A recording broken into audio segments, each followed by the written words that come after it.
In today's video, I'm going to teach you how to edit a welcome email on Substack as a newsletter creator. Let's begin by opening Substack in your web browser. Once the page loads, look over to the left sidebar and click on Dashboard.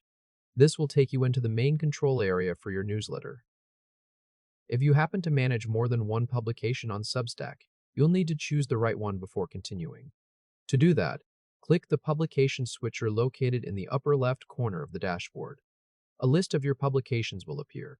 Click the publication you want to work with. Once you're inside the correct publication, head back to the left sidebar and click on Settings.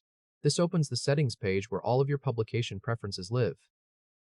Now we need to find the welcome email settings.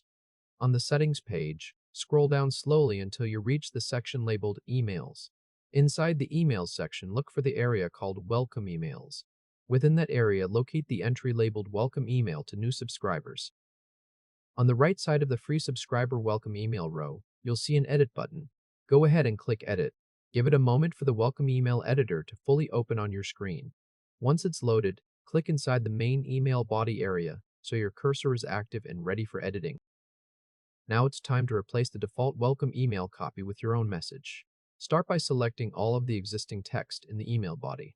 You can click and drag across the text to highlight it completely. With the old text highlighted, you're going to replace it with a short welcome message of your own. Feel free to copy and paste the message from the pinned comment below this video. Take a moment to paste it into the editor so it fully appears in place of the original content. Make sure the new message has loaded into the body cleanly before moving on. Once your new welcome message is in place, look to the upper right corner of the editor and click Save. Wait patiently while Substack finishes saving the email. This may take a few seconds depending on your connection. If Substack shows a back arrow or automatically closes the editor after saving, return to the settings page to confirm everything is in order. Your welcome email for free or new subscribers now contains your custom message instead of the default copy. Future free subscribers to the publication will receive the updated welcome email after they subscribe.